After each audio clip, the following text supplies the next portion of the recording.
Good morning, everyone. General Counsel, do we have quorum? Mr. Chair, you do have a quorum. Thank you very much. We will go ahead and call to order the December 2019 meeting for the IHCDA Board of Directors. We'll start with the approval of minutes from the November 21st, 2019 meeting. Any questions regarding the minutes from November 21, 2019?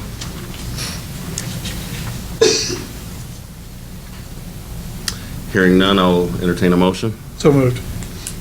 Second. Properly moved and seconded to accept the minutes as submitted for the November 21st board meeting. All in favor say aye. Aye. Any opposed? Motion passes. Thank you very much. We'll move forward with our bond volume 4% tax credits. We'll welcome Peter Nelson to present a recommendation regarding tax credits for the reserve at White River. Good morning, Board. Morning. As stated, I'm here to recommend 4% credits and bond volume for the Reserve at White River project. It is a proposed new construction of 210 age-restricted units on the west side of Indianapolis by Herman & Kittle Properties. It is the third application we received in the 2019 bond round, and it represents a total development cost of $34,615,879, requesting $26,780,000 in bond volume and $1,345,840 in LIHTC annually for 10 years to create the 210 units of affordable housing. As I mentioned, it is new construction of 210 age-restricted units, so the units in this project will be restricted to persons age 55 and older.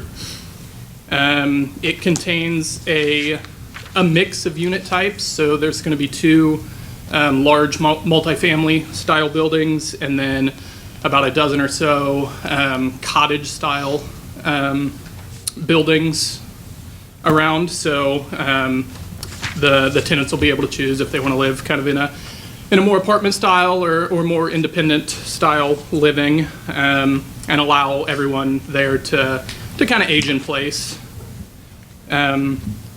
Each building type will have a mix of 1 and 2 bedroom units, and all of the units in the project will be fully adaptable. At least 10% are currently accessible or will be built accessible, and then all of them will be adaptable so they can be changed over if needs dictate that.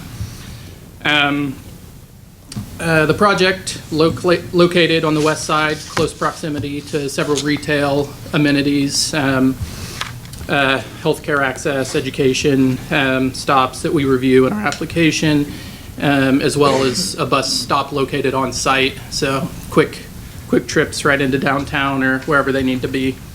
During the round, the real estate staff reviewed the application, ensure it met the criteria set forth in the should be 2020-2021 QAP.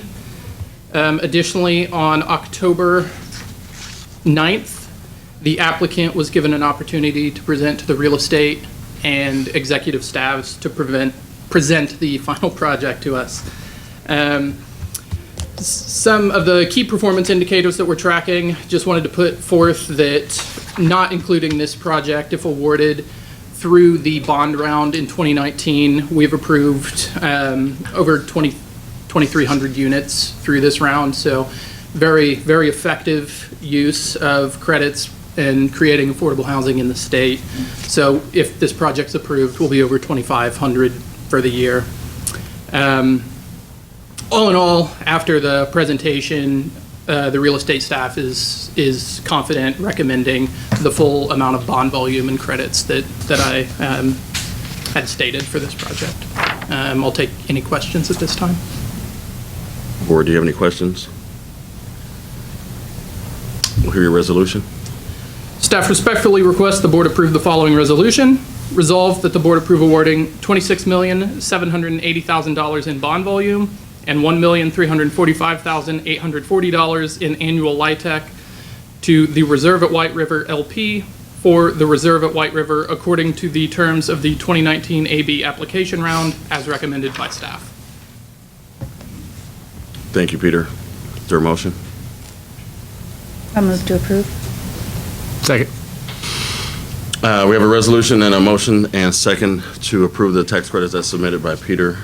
All in favor of accepting the motion? Aye. Aye. Any opposed? Motion passes. Thank you, Peter. Thank you. Next on the agenda, homebuyer award recommendation. We'll welcome Samantha Spurgo Good to morning. discuss the home award recommendation. Thank you. This is our third homebuyer application we've received since we opened the rolling round on April 1st. This is through the Habitat for Humanity of Greater Fort Wayne, who is proposing to construct 2 single-family units in the Victoria Lakes subdivision in New Haven, Indiana, for an award of $80,000. This would be our 13th and 14th unit that we will have provided funding for through this round. So with that, I'm happy to answer any questions you may have. Thank you, Sam. Any questions? We'll hear a resolution. Fantastic. Staff respectfully requests the board approve the following resolution. Resolve that the board approve home funding in the form of a grant in an amount not to exceed $80,000 to Habitat for Humanity of Greater Fort Wayne Incorporated as recommended by staff. Mr. Chairman, I move to approve. Thank you. Is there a second? Second. Properly moved and seconded. Is there all in favor of accepting the resolution as submitted? Aye. Aye. Any opposed? Thank you. Motion Thank you. carries. Keep moving right along here. 2018 rental housing tax credits, general set aside, moving forward 3.0. We'll welcome Alan Rakowski to present on that. Yes, good morning, thank you. Here today to present some additional credits to the 2 Moving Forward 3.0 projects. So if you recall, on December 20th of last year, the board approved funding the 2 Moving Forward 3.0 developments listed below. Those are Alder Place in East Chicago. They got $930,000 in credits and $500,000 in development fund. And Broadway Lofts in Gary, they received $930,000 in credits and $500,000 development fund. While modeled after the first 2 Moving Forward programs, just a refresher on what Moving Forward 3.0 was dedicated to. It was specifically restricted to developments in Lake County, Indiana, with the preference for at least 1 in East Chicago. And that was in response to the governor's declaration of a disaster emergency in East Chicago related to high levels of lead in the West Calumet housing complex. Since the awards were made last December, both development teams have worked diligently to move towards their projects being completed. In October of 2019, IHCDA received notification that it would get some additional rental housing tax credits through what's called the national pool. Every year, the states that spend down to a de minimis amount are eligible for additional credits. So we got about $69,000 in additional credits, 2019 credits. We got those in October. So this, combined with some of the credits that we were planning to carry over into 2020, is allowing us to put some additional credits into these 2 developments. And the reason we're doing that, as you know, Moving Forward is a somewhat special initiative with some additional challenges, but both teams have experienced some cost overruns associated with some unforeseen challenges since last December. So the recommendation is an additional $50,000 in tax credits to each of the 2 Moving Forward 3.0 developments, that being Alder Place and Broadway Lofts. And I'd be happy to answer any questions.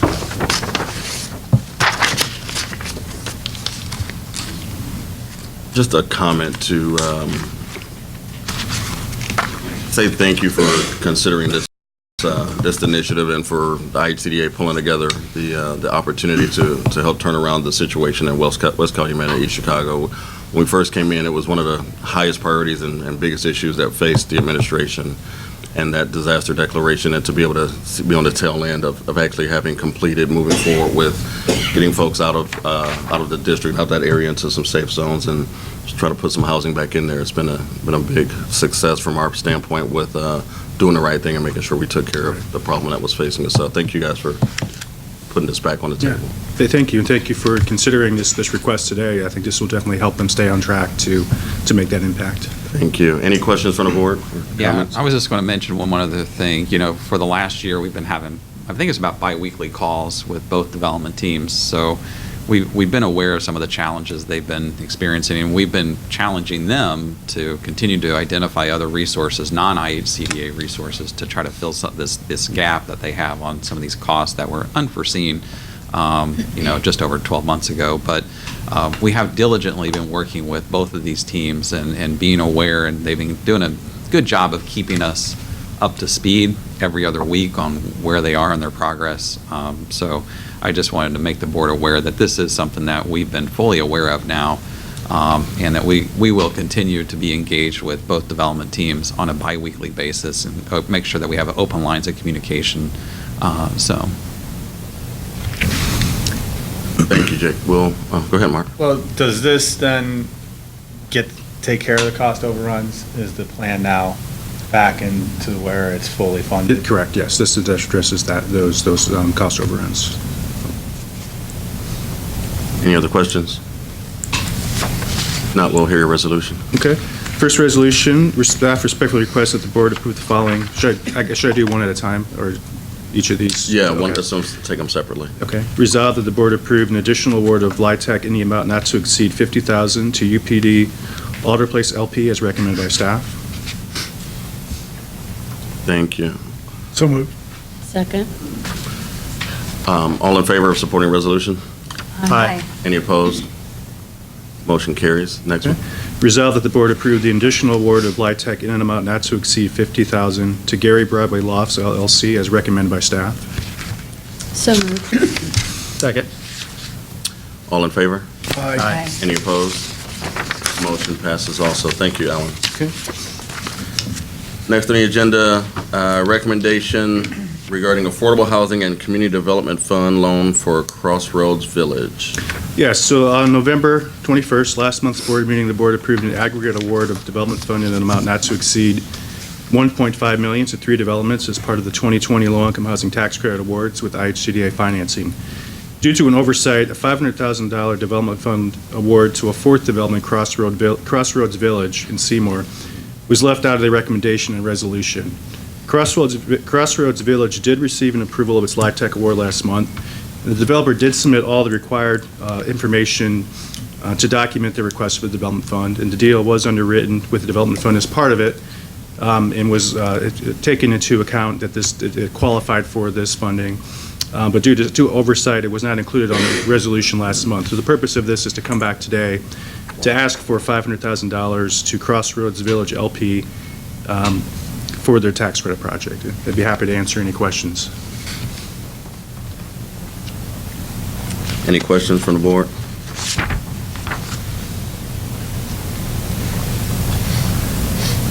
We'll have a motion. Okay.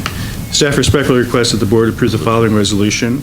Resolved that the board approve awarding a development fund loan to Crossroads Village LP in an amount not to exceed $500,000 for Crossroads Village as recommended by staff. So moved. Second. All in favor? Aye. Any opposed? Motion carries. Okay, thank you. Thank you, Ellen. We'll welcome Evan B. Yep. to present recommendations regarding the 2019 rental housing tax credit general set aside for moving forward RD. Good morning, Board. I'm here today to present recommendations for the Moving Forward Rural Development Program. First, I'll start off with a quick background on the program. I know most of you are pretty well aware at this point of kind of the initiative. Since 2016, IHCDA has dedicated the general set aside for Moving Forward, a program that uses a systems approach to taking on challenges that face our residents and our communities, taking a critical and innovative look at finance and policy, the built environment, utility systems, transportation, and quality of life, obtaining housing and transportation at ultimately the lowest total cost of ownership. One of the core philosophies of the program and why we really like this model is it really allows us to be disruptive and challenge systems that have been in place for a long time. Whether that be internal or external, related to financing mechanisms, policy, et cetera, challenges IHCDA nor its partners could not easily tackle with the traditionally competitive 9% funding round, where scoring is really at the forefront of a successful and competitive application. So this philosophy is really at the core of the Moving Forward Rural Development Program. You will notice that this iteration is drastically different from the first 3 iterations of the program, and that the previously funded 6 developments were all single site new construction in medium and larger cities. Now to dive into the process and the specifics on the RD program. In the state of Indiana, there are roughly 460 properties that were financed through the United States Department of Rural Development through a program called Section 515. These developments, developed in the 60s, 70s, and 80s, really face a lot of growing issues. These smaller rental communities, on average 27 units, face a situation where their mortgages mature, and as they mature, the risk of losing out affordable housing becomes present, along with the potential risk of losing their guaranteed Section 521 rental assistance that is vital to these projects succeeding. And on top of that, a lot of these properties have not seen a substantial rehabilitation in their project's life cycle. So in response to this mounting challenge and in order to preserve vital affordable housing in rural communities, IHCDA in November 2017 decided to act. We convened the Affordable Housing Association of Indiana, AHAN, and its members who primarily have a focus on rural housing. We convened them for 2 days via a listening session where we proposed the idea of preserving 30-plus USDA 515 properties utilizing a complex funding mechanism of both 4% and 9% tax credits collectively, and along with multifamily bonds to assemble and rehab a multifamily housing portfolio. This model has really rarely been done nationally due to its complexities in financing and legal structure. So following the listening session, in January 2018, IHCDA approached the RD National Office in Washington with our preservation goal. We knew that in order for us to be successful, we would need RD to really work in forming a robust and collaborative partnership on both the state and national level. Now keep in mind, the last newly constructed 515 property in the state of Indiana was 2003, nationally 2012. So everything that RD does throughout the country is strictly dedicated to preserving these properties, about 13,000 of them nationally. So we approached them with what we phrased at the time as sort of our ask for RD, what we needed in order to be successful. And the number one item that we approached them with was this concept of viewing this as a pilot program, different of just traditionally a national, nationally the developer would come through with a project and they would work through that process. So really dedicating staff members time and effort to this specific initiative. Because historically the 515 process is a transfer of ownership. Some of these deals it's taken upwards of 3 to 4 years to close, and we just don't have that time. It doesn't marinate well with other federal programs and financing. So on April 27, 2018, IHCDA released a competitive RFQ for 3 developers to preserve 30-plus 515 properties, 10 each, around the state of Indiana, partnering with IHCDA and RD, utilizing the moving forward model of taking a systems approach and that financing model as mentioned. Each developer would be eligible to receive a combined amount up to 10% of the 2019 credit cap, up to $25 million in multifamily bonds, and approximately $10 million in 4% credits, along with $1 million in development fund to create a rural revolving loan fund with a nonprofit partner. As part of their response, respondents were required to assemble a development team where their team leads, as you'll see identified on page 10 of your board memo. They were also required to provide a detailed narrative satisfying the listed requirements on page 11. The 7 respondents were then invited to IHCDA to present their qualifications to an assembled selection committee comprised of individuals whose professional careers have a primary focus on rural communities. Shortly after the presentations, we selected 3 teams, Woda Cooper Companies out of Columbus, Ohio, Justice Property Management out of Napanee, Indiana, partnering with Greystone Affordable Development out of Raleigh, North Carolina, and Biggs Development out of Decatur, Indiana. We invited them to participate in an innovative workshop held by IHCDA last November over the course of 2 days, where our partners at Energy Systems Network brought in subject matter experts around the country in finance and policy, broadband, utility systems, built environment, and quality of life. Over those 2 days, the teams sort of developed and crafted a strategy and overall development concept that they would carry forward for the next 24 to 36 months, along with IHCDA and RD. A roadmap for really preservation and bringing a higher quality of life to individuals living in these communities. Immediately following the workshop, IHCDA and the three development teams, RD and the national office, began holding biweekly calls on finance and policy, discussing many different topics from strategies to timelines to sharing best practices amongst the developers. As of this month, we've actually held those calls for exactly a year now. And those calls will still be ongoing, sometimes including up to 20-plus participants on a single call. This type of collaborative, really effort between an HFA, three developers, and RD on both the state and national level, I mean, it just has never happened before. And that's something I think everybody a part of this initiative have really taken a lot of pride in that. So throughout the last year, as a result of those calls, IHCDA and RD have both reviewed internal policies and procedures and have really asked the following. Where can we be flexible? Where can we make exemptions within our policies and procedures to really help this be successful? So to share a couple items from both agencies, from RD, they have dedicated a staff nationally as well as regionally to assist the Indiana State Office in the review of capital needs assessments and appraisals. They have allowed the teams the ability to access the NPR program under the current NOFA. This would mean debt deferral for 20 years on the assumed debt for each property. They've also allocated an additional 16 units of rental assistance to various properties. And then at the end of the program, they will commission a report that examines the outcomes in ways that they can improve policies and practices internally to ensure timely and successful preservations. And IHCDA and the developers will play a role in that report. And then from the IHCDA perspective, we allowed the teams to submit RD versions of the capital needs assessment and appraisals in lieu of separate third-party reports. I would estimate that this has probably brought collectively savings probably in excess of over $200,000 between the three developers. We have supported the team's efforts to utilize the same bond counsel in order to achieve cost savings and streamline processes involved. We are also discussing ways that we might be able to collaborate with their lenders or equity providers, RD, during the construction process to make sure that these different parties are not duplicating construction inspections. So these are just several ways. There's many other ways. I won't list them all. But alongside these many calls and many steps along the way, the developers have been assembling their own portfolio of properties, working through the ownership transfer process, financial structuring, and developing a scope of work for the rehabs that will take place. Each team was able to successfully submit an application to IHCDA on October 1st of this year.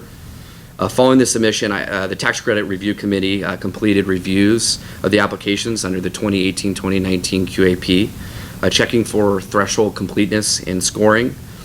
We provided threshold letters to the developers, allowing them to respond to further clarifications. Upon completion of the due diligence process, it was determined that all 6 developments met the 2018-2019 QAP criteria. The development summary sheets attached as Exhibits A through F provide the detailed information regarding the developments. Exhibit G shows the location. That'll be the map. So you can see really the spread and the diversity throughout the state geographically speaking. In summary, the developers will preserve collectively 34 properties totaling 733 units, a little over $88 million in total development cost. Now keep in mind that IHCDA annually, if we're lucky depending on developer appetite and interest, we may rehab one 515 property per year. I would say that we're probably doing more with this initiative than we have in the last at least 15 years. So that's something I know we are really proud of as an agency, as a state, and I know RD on the state and national level is excited as well. Recommendation, staff recommends approval of the 6 reservations for LIHTC and bond volume as outlined in the table below the board memo. LIHTC 9% tax credit allocation and the total amount of $2,149,999. LIHTC 4% credit recommendation in the amount of $1,369,641.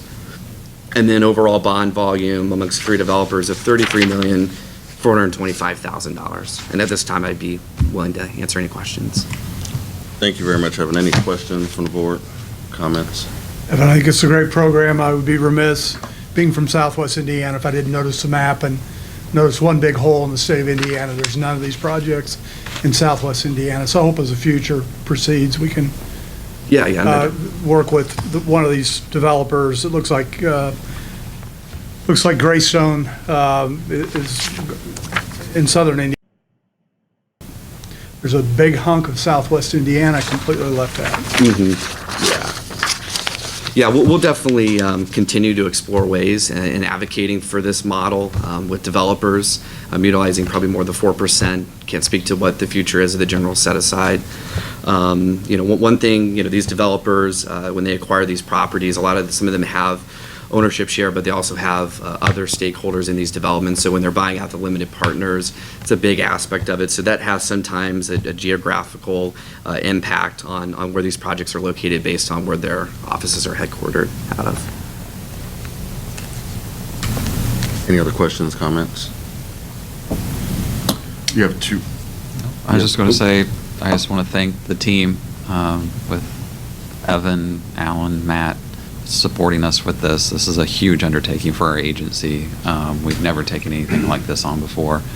The impact that we're having with USDA as well, their processes, which have been, at times kind of archaic, and their willingness to come to the table and really rethink the processes that they're using to preserve these properties, and using Indiana's moving forward RD as a platform to do that and to test it. And so there's a lot of things behind the scenes that got us here it doesn't kind of reflect in a board memo, but thanks to the IHCDA team for their leadership and the developers for taking this on. There's a huge risk with this. I know it hasn't been easy, but they were willing to really step forward and take this initiative on. 33 properties, that's amazing that we're able to hit this number. So, but the truth is really going to be now when we get to closing, we got to get these deals closed.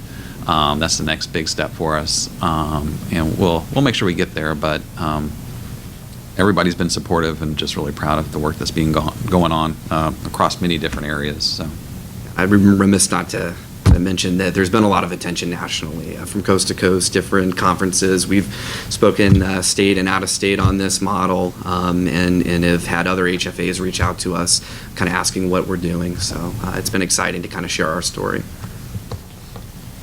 You have two resolutions? Yep, I have two. Do you want me to do them Do them separately. Okay.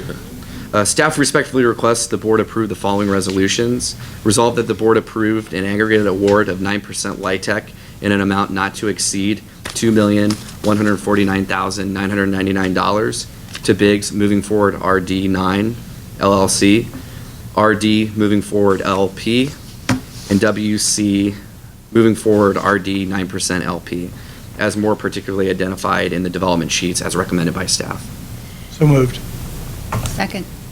All in favor? Aye. Any opposed? Thank you, motion carries. Resolved that the board approve an aggregate amount of 4% LIHTC in an amount not to exceed $1,369,641 in an aggregate amount of bond volume in an amount not to exceed $33,425,000 to Biggs Moving Forward RD4 LLC, RD Moving Forward LP, and WC Moving Forward RD 4% LP, as more particularly identified in the development sheets as recommended by staff.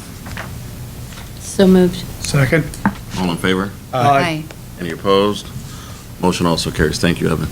You have more on the rural revolving loan funds? Yep.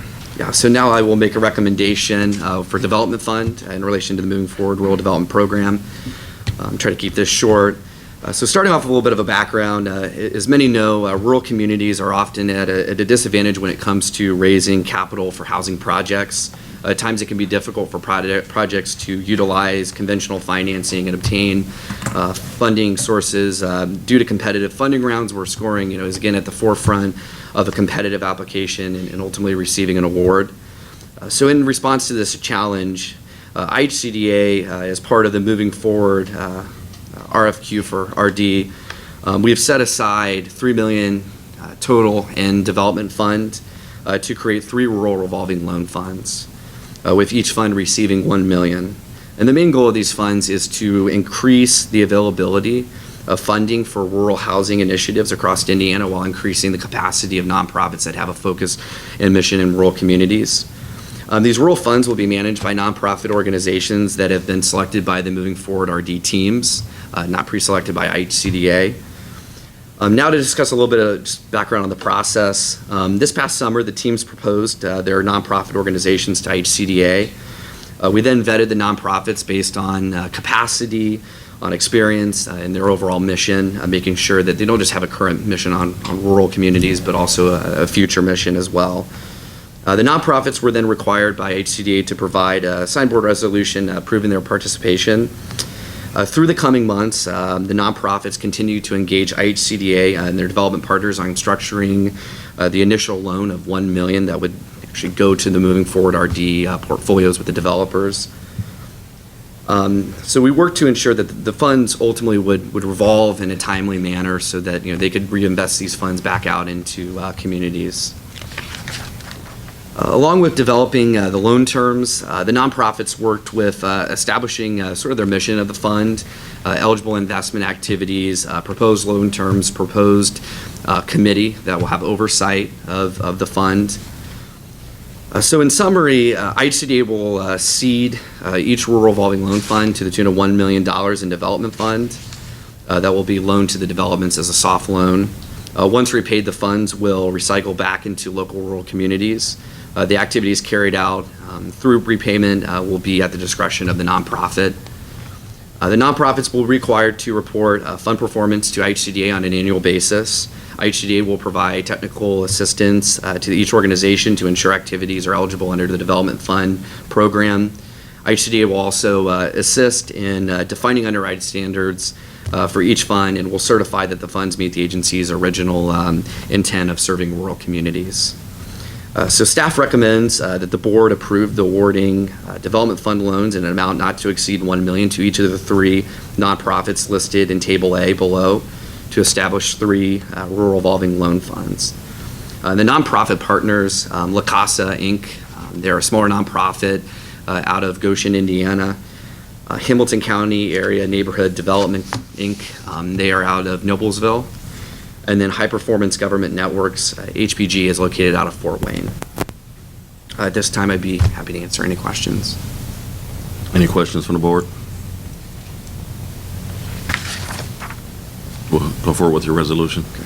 Staff respectfully requests board approve the following resolutions. Resolve that the board approve awarding development fund loans in an aggregate amount not to exceed $3 million to the nonprofits listed in Table A to establish 3 rural revolving loan funds as recommended by staff. Is there a motion? So moved. Second. All in favor? Aye. Any opposed? Motion passes. Thank you. Thank you. We'll now have Mark Pasquarelli provide a budget 2020 general fund operating budget update. Thank you very much. As we start to look at all these numbers, I'm not going to go detail by detail, line by line, not only to save time, but I really think for efficiency, we'll try to bring it back and kind of look at big picture here. Traditionally, we've been able to say revenues have been increasing, expenses have been in check, everything looks great, and then we're kind of able to move on. As you reviewed this budget, I think you noticed something that had kind of fundamentally changed. And what we saw here is that, number one, first and foremost, you see that revenues decreased significantly from where they are anticipated to be. Of course, as part of the Budget Committee, we're going to ask the question of why. And so we were able to gain an understanding that it really comes down to the mortgage program. And for reference, the IHCDA does mortgages 2 different ways.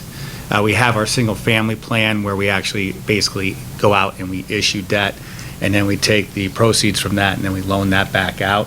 And that stays in a bond indenture because there's obviously bond holders that go along with debt. And then there's also what is called the spot market. So you just take the individual loan and then you sell it immediately into the marketplace, and you're able to realize a margin or a profit immediately. And those funds on the spot market were then put back into the general fund immediately because they can, whereas the other ones stay in the indenture, and any type of margin that's earned is used to keep that program going forward and keep it running. The spot market, if you will, where we sell it right away, was funded by one of the main purchasers was the United States government in response to the economic crisis that we had in 2008, 2009. As the economy has shifted and as that crisis has moved further and further away, the U.S. government has now stepped back and is no longer purchasing as many mortgages or nearly as many mortgages as they used to. When that big of a player leaves, as you imagine, then the private sector must make it up, but then you're looking at a situation where the rates are not as profitable as they were before. And so therefore that market has, in essence, dried up in a competitive landscape. The budget initially had planned that that market would continue to go because as the government, again, we anticipated them staying in. So as they've dropped out, this, I guess I want to bring up, this is not a one-time thing. This is going to be a fundamental shift to the budget. So therefore, as you see the budget that we have going forward, you see that fundamental shift. So with that being the new normal, we had to figure out what's going to happen in the future. But a couple notes I do want to make. While the United States government has been a major purchaser, we've been able to use the spot market, and when talking with staff, we've been able to put over $17 million in the past 10 years that we've been doing this program that's been gone into the general fund. And so that has been able to spur some additional programs that we've done that continue the mission of IHCDA. So I do commend staff, as much as it hurts to say that that is now going to be gone. Let's not forget that we were able to take advantage of it while it existed. And that's something, again, when we depend on the staff to be able to do a good job, they took advantage of that market while it did exist. So as we move forward, the question is going to be, what do we do? Number one, the single-family program seems to be doing very, very well, and that continues to be a bright spot. The spot market, if you will, the market where we sell the loans directly in, it's going to take some tweaking of the program. And so I know staff is going to be looking to see how they can change the product so that they can get it out in the marketplace so they can earn that margin. My guess is by the time they make changes, anytime a market changes, you may get hit and may not earn the same as you were before, but they might be able to find some way to sell in the market. Other housing agencies have done this and succeeded, so we're hoping to see that we can bring that back. However, there's no guarantee of that, and so the budget reflects that. When revenues drop, the biggest thing that you need to do is cut expenses if you want to end up hitting your number. And so one of the things that we did see is that IHCDA, while recognizing that the revenue was dropping, also simultaneously decided to tighten the belt, if you will, and watch expenses, no different than you would do at home. And they were able to do that in real time. And again, that's applauded to the staff for being able to do that, because in the end, you're going to see the bottom line number doesn't really change from what it was budgeted for. But that's, again, because a reduction of expenses exceeded what the actual reduction of revenues were going to be. And they were able to do that real time. It's something that the state of Indiana uses as well when we go through budget situations where revenues are going to come in lower than anticipated. And it's a big plus with the rating agencies, and it's a big compliment to staff, again, being able to do that in real time. Well, the one thing is when you do cut expenses, though, the next question is always going to be, you have to dance on that line of, while I'm going to cut expenses, I cannot cut future growth. I cannot put ourselves in a situation where we're in a disadvantage on how we're going to move forward. So one of the things that I did like seeing is that they did not sacrifice the future by saying, well, we're going to downsize or we're going to eliminate positions, because I feel at this point they run pretty lean, and so that would be sacrificing future business. That was not done. So at that point, I think that's a good result, because that means we can keep on going and keep delivering the service that IHCDA is used to giving. Where are we going to cut expenses? Right now it looks like budget-wise there's two areas. One is in IT and the other is in professional services that I think are going to be the major contributors to that. I think right now we're in a good place with IT, and there's some changes going on, and we want to make sure that we make the right decisions. So IT being put off for a year or two, I think any major expenditures, I think is fine. You can't do it forever, and so therefore there's no plan to do it forever. Professional services, I think you look at, there's the what we need to get done, and then there's the what we want to get done. We're still going to be funding what we need to get done. It'll just be a little bit less of what we want to get done. And so, and there's other areas where you're going to see some training maybe pulled back. But again, as we were talking with staff, we wanted to make sure the training does not hinder future growth. So a lot of discussions were pulled around about finding training activities that maybe did not involve sending a bunch of people to a conference in San Diego. While that can be useful and can be needed, maybe we'll have to work a little bit harder to get that training without those conferences in order to save money. So I think staff was committed to do that, which I was happy to hear about. So that's how basically it's going to happen in the future. The other good thing to know is that there is money that IHCDA does have in that general fund. So should a necessary problem come up with IT or a necessary investment need to be made, it can be made.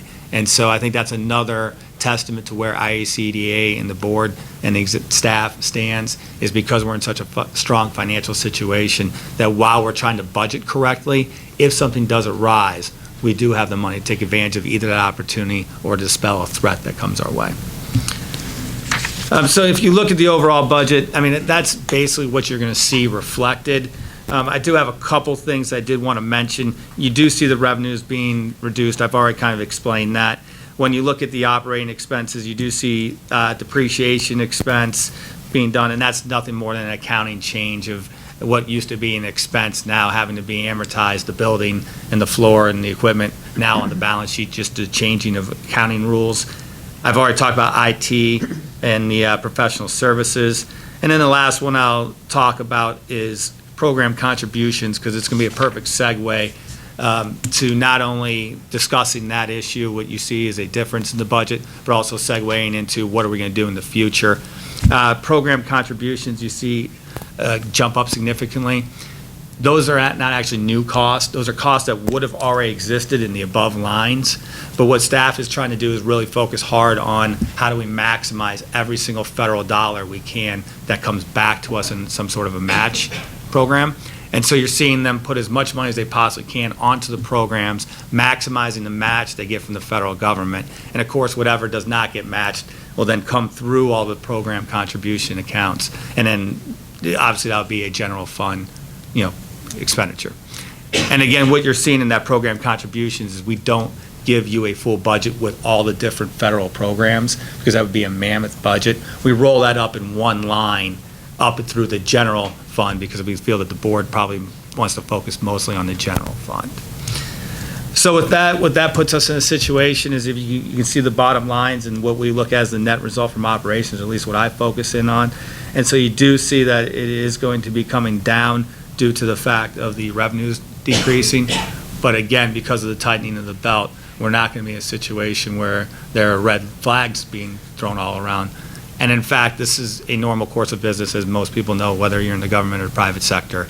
As revenues run down, you have to make adjustments. And IHCDA runs more like maybe closer to a private sector than it does a governmental entity, because it has to generate revenues in order to spend the money and therefore take care of expenses. So management is going to be looking forward to not only maximizing federal share, which is a big thing that they want to focus in on. They're also going to be looking at what programs that we are currently funding and kind of going through a list of maybe some programs where maybe the Fed's taking a step back and are not as useful or not as mission-driven as they used to be. And then it may not be a decrease in funding, because we may find some other programs that are more mission-specific. But however, that review is going to continue. It exists today, but I think now it'll have a sharper focus just because of the revenue situation. So to bring it all back together, this is obviously one of the ones that is not always the funnest to give, but I will say this: I feel staff has done a great job of real time. I feel they understand what's going on. They understand hopefully how to mitigate that. Then they're going to spend this year trying to figure out a plan on how to make sure that in the future we can still fund everything we need to. They've taken good care of money, so that's how we have a bucket of money that we can lean on if we need to, if times persist and have to be spent. And also, when I think about the quality of staff, one of the things I also think about when we go through audits and we hear about how great they've done, that ties into the integrity of what's going on here at IHCDA. And so for me, I feel very comfortable giving this talk, even though, again, it's not always the best news in the world. And so I'll stop there and answer any questions.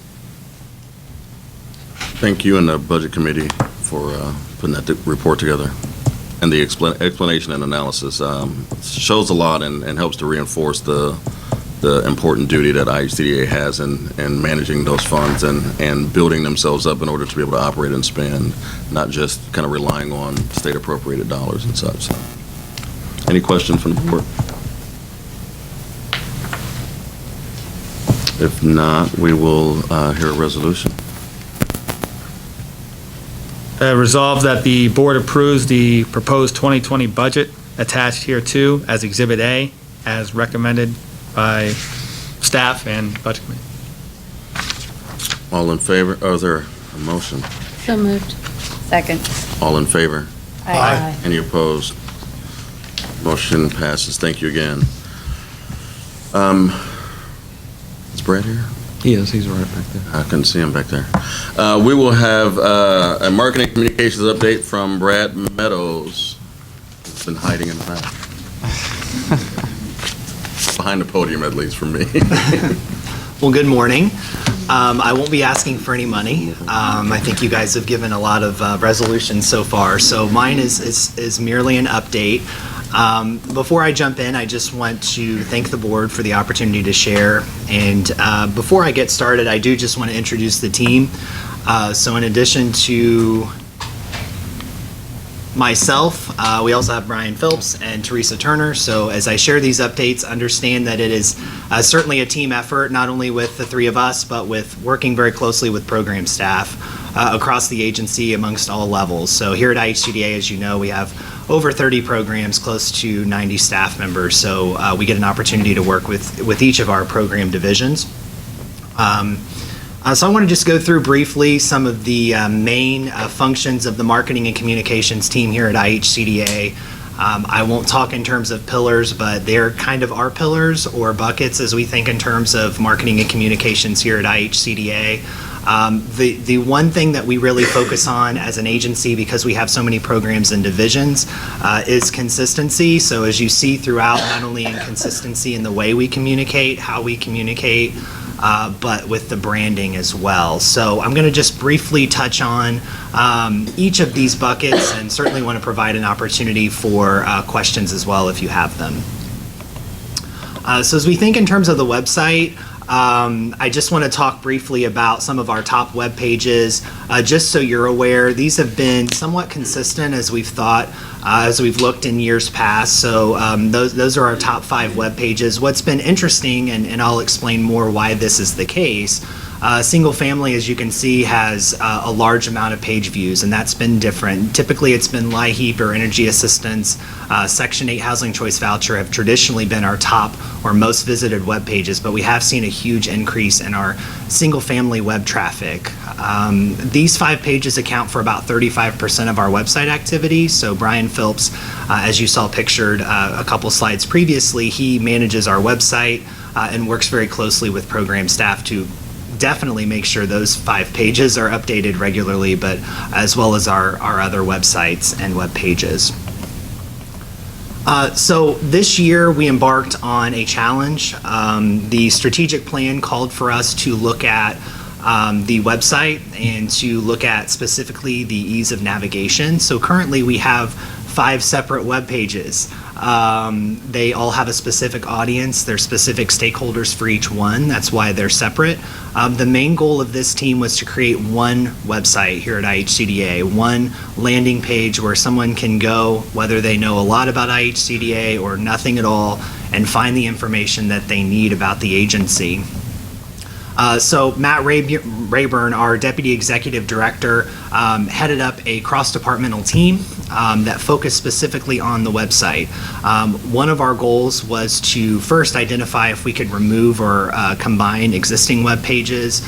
We also established a retention schedule. So as we look to evaluate the website, the web content management system with the state of Indiana, when you upload a document, it lives on the website, even if you remove it from a web page. So the problem with that becomes it's still searchable. So if you have an old program guide or something like that, and you go to search for it, you can pull old versions of those. So the retention schedule is going to eliminate that. So we're excited. We're going to be eliminating over 2,000 documents that are currently living, that are searchable. So when we move to the new website in Q1 of next year, or new web layout, I should say, we're not going to be having those issues. So that's going to be a huge win as we've gone through this process. And again, the whole process has been focused truly on the user experience as we think about how they're accessing information from our website. So here's just a mock-up of what the site will look like. If you've been to our site currently, it is quite a bit different. So you'll notice the 5 boxes just below the logo. So we're really laying out the website based on our respective stakeholder groups.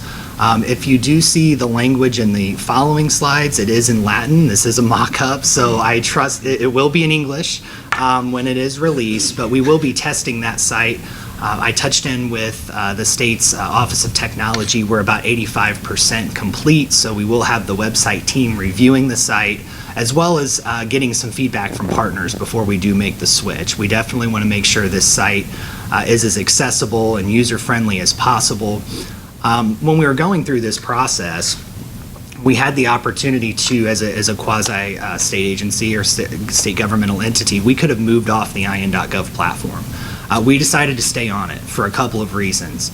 World-class accessibility features that IN.gov offers. We're still a part of the IN.gov network, and that the reliability that comes with being a part of the IN.gov platform. So we're still going to maintain on it, but we have what they call a custom design. So what we found throughout the process was we did as best as we could with the current web layout, but we really needed a new layout that was conducive to what we wanted to accomplish with the website.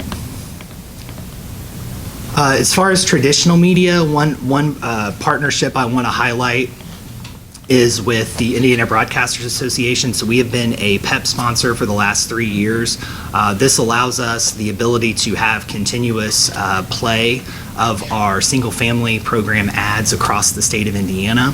Here's a map that kind of shows our coverage. So as you can see, we have multiple outlets reaching all 92 counties. This has given us good visibility for our programs.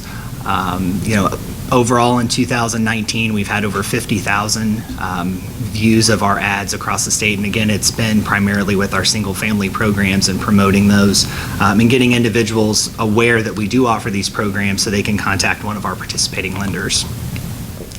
Social media, we continue to see a great increase in our social media activity. Teresa Turner does a fantastic job of keeping those sites updated and really using this as a way to engage with our partners, to share some of those great success stories, some of the future success stories that we heard earlier today that were approved for funding. We have an opportunity to share the great news and let people know throughout the state all of the great work that we're doing. Newsletters, we do send out a variety of newsletters with the agency. There's some examples to the right. We've expanded the use of this across the agency, which I'll share some data in just a minute, but this has created, again, that consistency, that professionalism when we're sending out, whether it be correspondence to subgrantees and partners, or if it's directly to constituents, letting people know that there is a standard in which we're communicating externally with a variety of stakeholders. So there's some of our listservs. So overall, we're communicating actively with over 20,000 subscribers.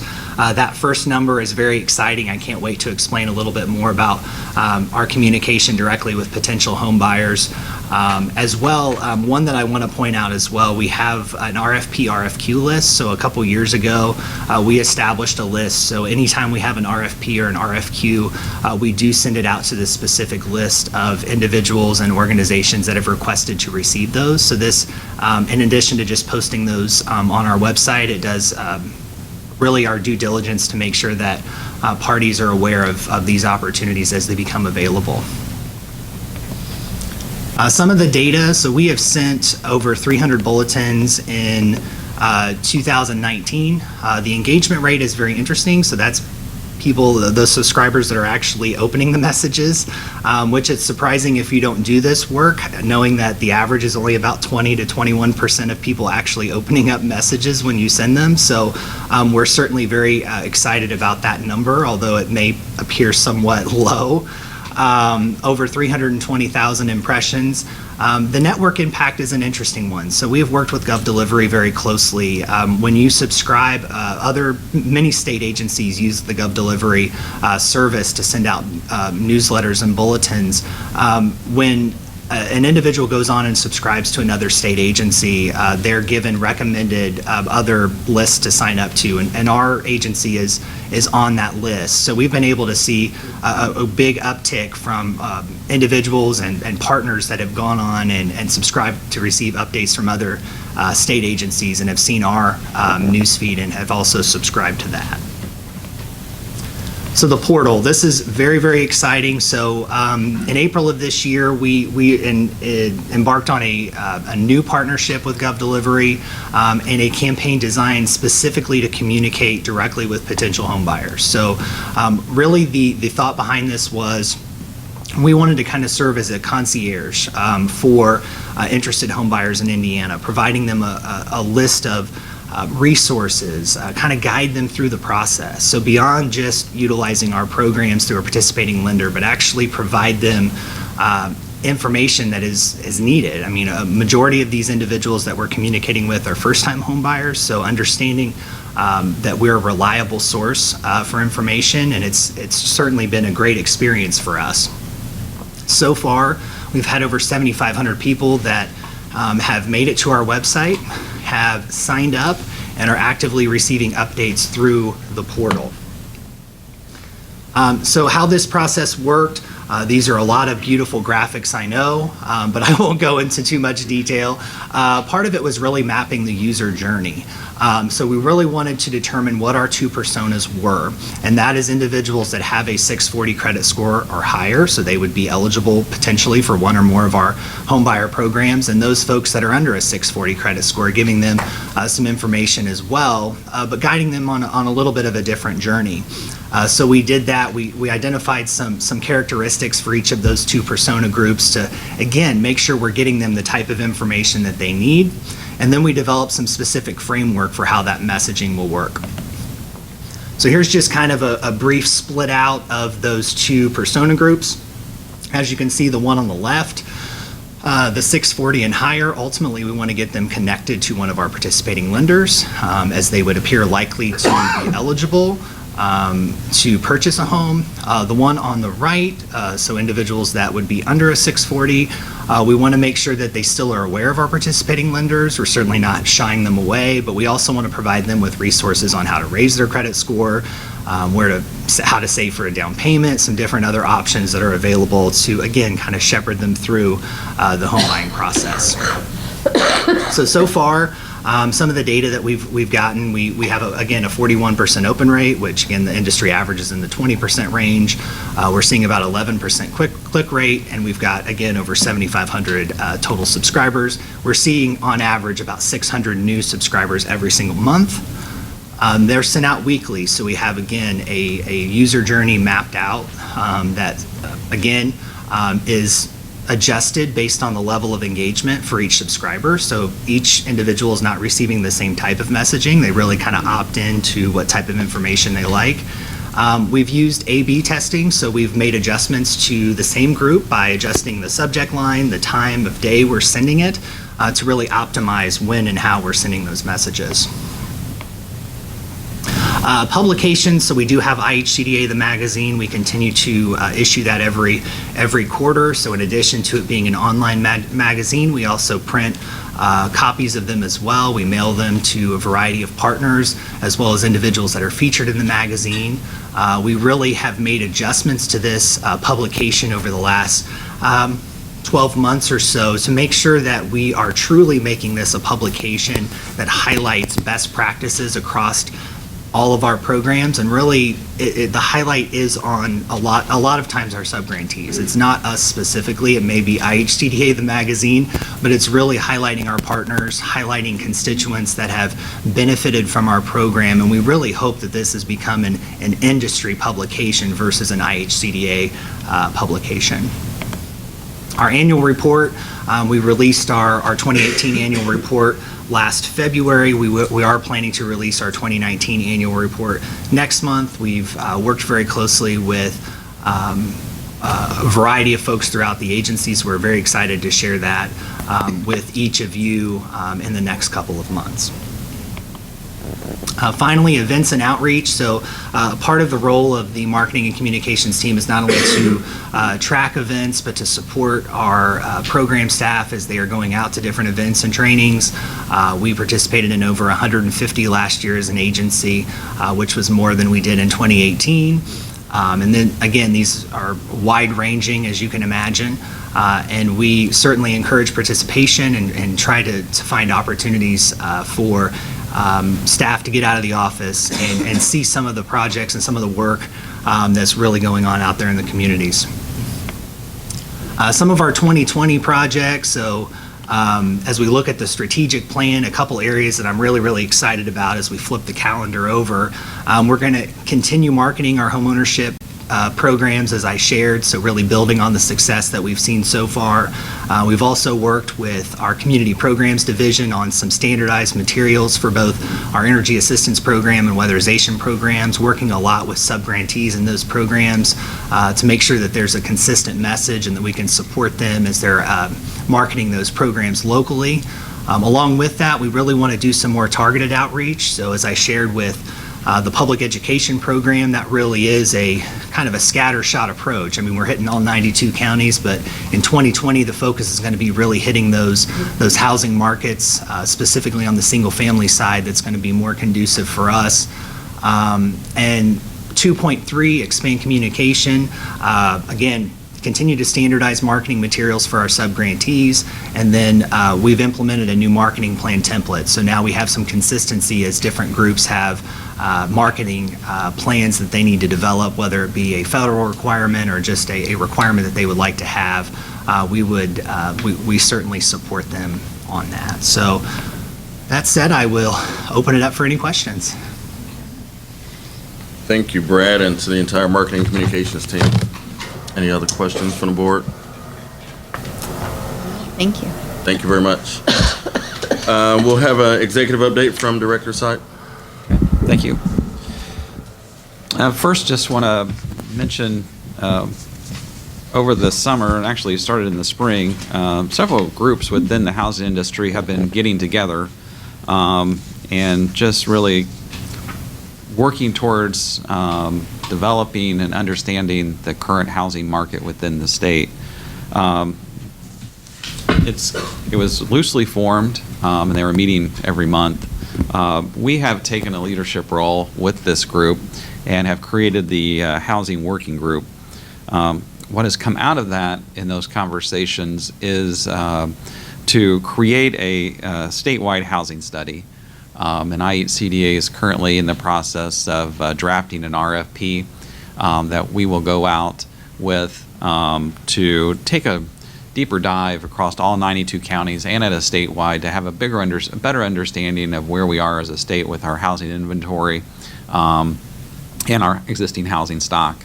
So that will be going out in January, the RFP, and with that, they'll start planning to bring in a consultant to begin that process of evaluating our housing inventory and our housing, just where we are as a state and where were we in 2008 and where should we be today as a result of the recession. So that's being done right now currently with multiple different agencies and groups who have an interest in the housing. It's not just affordable housing, it's also looking at some of the market rate housing as well.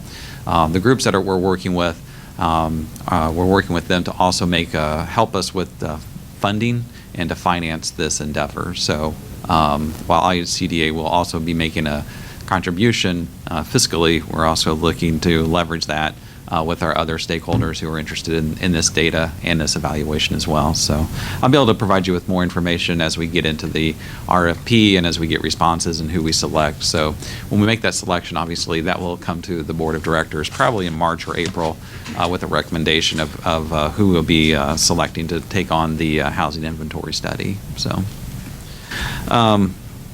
we've talked a lot about the single family, and I want to just give a quick update. As you are aware, we have a single family loan servicing committee, and this year we released an RFP for our loan servicing, our master loan servicing, which, and we had 3 respondents to that. Last week, those 3 respondents were invited to IHCDA to provide a presentation on their responses to that RFP. So we did meet with them, all 3 teams, and were able to ask some questions about their presentation and their master loan servicing proposals to us. So, and those 3 respondents that we have are U.S. Bank, who is currently our master servicer, the Idaho Housing and Finance Authority, and then Lakeview. So those are the 3 organizations that we're currently evaluating their proposals, and we'll be making a recommendation in also working with the committee on finalizing a recommendation for our board in the first quarter of 2020. So I also just want to, as we come to the end of the year, just want to thank the IHCDA staff. It really is a pleasure to be around so many good people who are dedicated to our state and to some of these challenges when it comes to housing and becoming a first-time home buyer all the way through homelessness. And in the last week, there have been like specifically 3 examples where it really has resonated with me. The first one is the state of Indiana has a state employee capital campaign, and IHCDA is actively involved, and Teresa leads that campaign for our agency. And the hard work that they put in, the team and everyone being engaged with the campaign to raise funds for not-for-profits across our state. Teresa and the team, we put together several different special events, a bake sale, a chili cook-off, a free throw competition, snacks, sales, pet photo contest, and those little things. We raised over $1,000 to make a contribution. And then also the staff are allowing their own dollars to come out of their paychecks every other week to make a contribution to the SEC. So just really proud of the team for that, and especially for Teresa for leading that campaign. Yesterday, the team, actually it was Monday, I'm sorry, our team partners with Gleaners Food Bank to pull together care packages for the upcoming point-in-time count on January 22nd.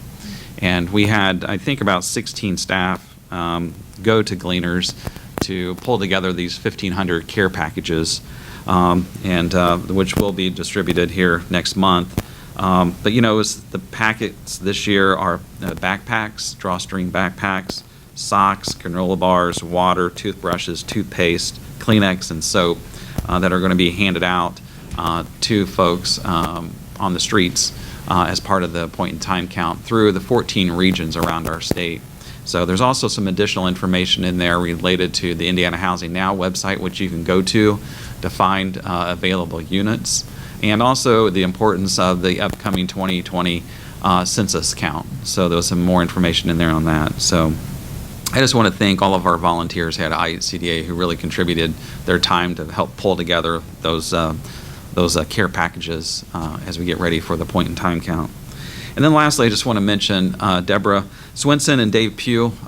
They have taken on the initiative for a can drive within the agency. Our goal is 1,500, and I think as of this morning, I think we're just right over 1,000. And our plan is to hit that by January 10th. This year, we've selected a very small food pantry called QNOT Food Pantry, which is located in the I guess the northwest corner of Owen County, which kind of serves Owen County, Clay County, and Putnam County. And so I just want to thank them for their work, and then also for the staff at IHCDA for continuing to make those contributions. And we've had a fun way of raising these cans. If we hit our goal, that means that on average, each person at IHCDA would have donated 18 cans. So we'll see if we get there. We're getting close. But I just want to thank everybody within the agency for their dedication in doing these little things. I think these things also help make it a great place to work. I know I enjoy working here, not just for the mission, but being around so many great people who are driven by success and driven by knowing that they're helping other people, which is really rewarding for me to be a part of this agency. So that's it. The January board meeting will be here at IHCDA on January 23rd at 10 a.m. We are in the process of identifying locations on the road again. We'd like to go on the road again next year. And by the next board meeting, I should have those locations for you on where we'll be going. Our plan is to have a good balance of visits across the state. So I'll look forward to kind of sharing a little bit more information with you next month. So, Chairman, I'll pass it back over to you. Thank you, Jacob. Any questions, comments, thoughts? Any other business to come before the board? Hearing none, I'll entertain a motion to adjourn. So moved. Second. We'll consider one a second. All in favor? Aye. Any opposed? Motion carries. Meeting is adjourned at, what time is it? 11:12? Just on behalf of the Lieutenant Governor, just want to thank the board for their commitment and service and continued support and attendance as well for supporting the mission of IHCDA, and kudos and hats off to Jake and his entire team. So everyone have a great holiday season, and we'll see you all next year. Thank you. Thank you.